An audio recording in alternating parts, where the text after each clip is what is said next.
Olá meus amigos, muito bom dia. Estamos juntos mais uma vez para mais um vídeo. Lembrando a você que ainda não se inscreveu em nosso canal, vá lá no canal Antônio Lima Braga Júnior no YouTube, faça a sua inscrição, clique no sininho para que você possa receber as notificações. E também nós estamos no Instagram e no Facebook, sendo que no Facebook nós temos postado os versículos durante a semana e fazemos um vídeo aos domingos. Como você já sabe, você que nos acompanha.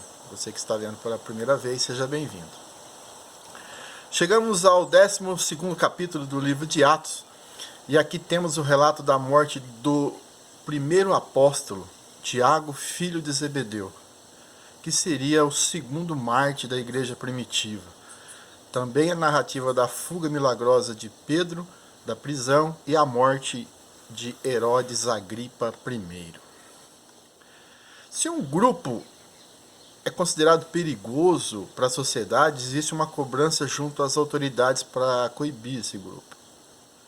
As leis são colocadas em ação para deter o avanço desse povo. Contudo, nem sempre o que a grande maioria vê como justiça realmente o é. Nos primeiros anos após a morte e ressurreição de Cristo, quem governava a Judéia como rei era Herodes Agripa I, que era neto daquele Herodes o Grande e era filho de Aristóbulo, executado no ano 6 depois de Cristo, a mando do seu próprio pai. Ou seja, uma família unida e feliz. Só que não, né?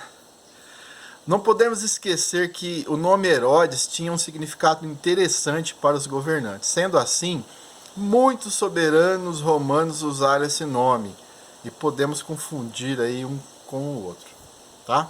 Mas voltemos a Herodes Agripa I, que é relatado nesse capítulo.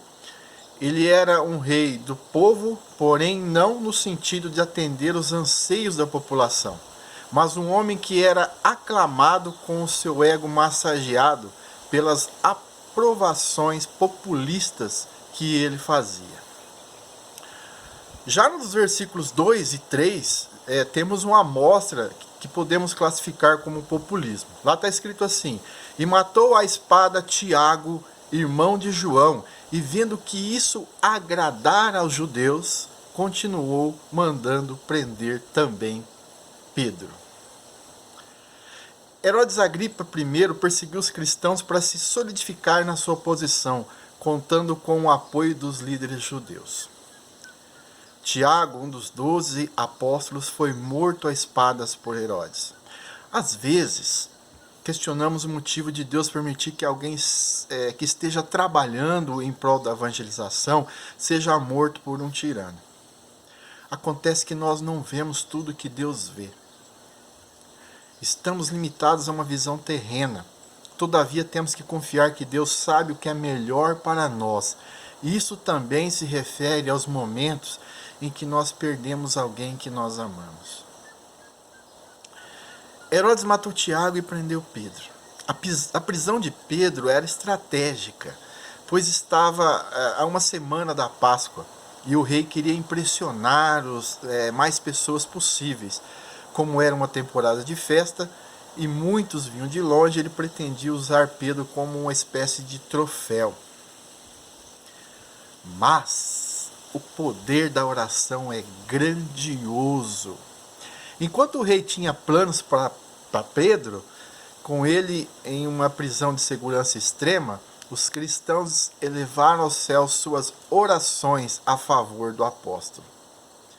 Os soldados o estavam guardando, mas havia um exército de oração intercedendo por ele. Existe um salmo na Bíblia, o 91 ou 90 na versão católica, que é uma promessa grandiosa da proteção divina aos que confiam no Senhor. Vamos fazer um exercício de empatia. Vamos nos colocar no lugar de Pedro, vamos nos transportar pela fé e vamos imaginar alguns versos deste salmo naquele contexto.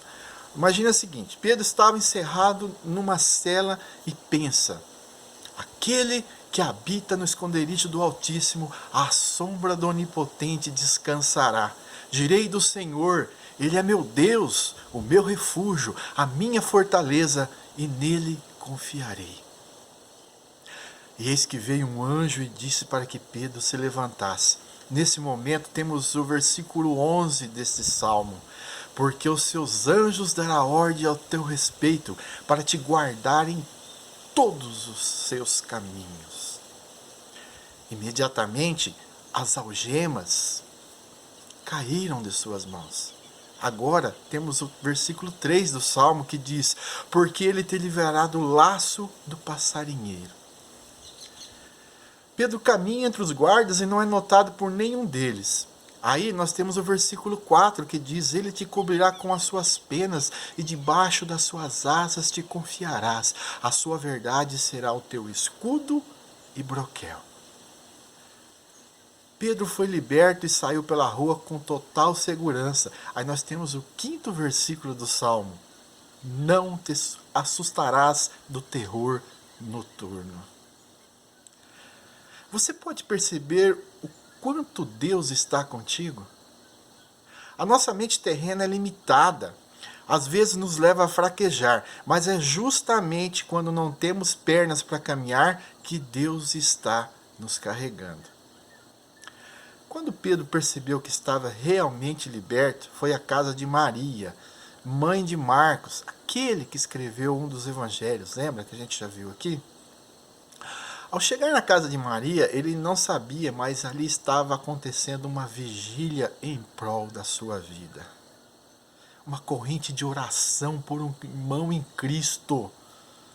Neste tempo de tantas pragas e tormentas, onde nós estamos vivendo momentos terríveis, com uma pandemia, estamos vivendo também momentos políticos terríveis, onde as pessoas estão fazendo coisas impensáveis. É imprescindível estarmos em oração uns pelos outros. A alegria em ver Pedro bater a porta foi tanta que uma menina chamada Rod nem conseguiu abrir a porta. Imagina! Voltou correndo e chamou os demais, que a princípio achavam que ela estava fora de si, já que Pedro estava fortemente guardado na prisão.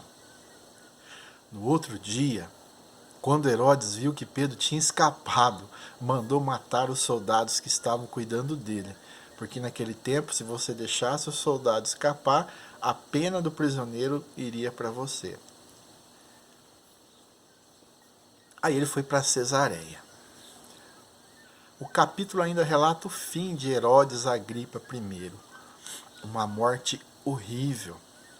A Bíblia diz que um certo dia ele estava vestido de vestes reais, assentado em seu trono enquanto falava ao povo.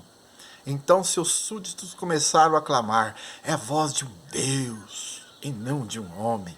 Está lá no versículo 22. Ele aceitou para si uma honra que não lhe pertencia. Lembra quando Cornélio se ajoelhou diante de Pedro e Pedro disse para ele se levantar, pois ele também se tratava de um homem? Herodes gostou de ser um Deus e pagou por isso. Tinha 54 anos quando foi acometido por uma dor abdominal muito forte. Ele fora devorado por vermes e morreu esgotado. Evidentemente que naquele tempo poderia ter tido aí uma apendicite ou algo assim. A Bíblia relatou uma dor abdominal muito forte. A palavra de Deus continuava a crescer e a se espalhar. Versículo 24. Daqui para frente, o livro de Atos passa a contar o ministério de Paulo e a expansão da igreja pelo mundo. Teremos suas viagens missionárias e as suas prisões.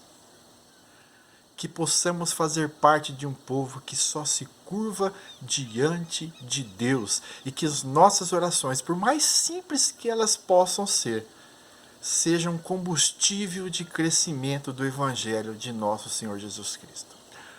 Um bom dia, que a paz do nosso Senhor Jesus Cristo esteja com todos.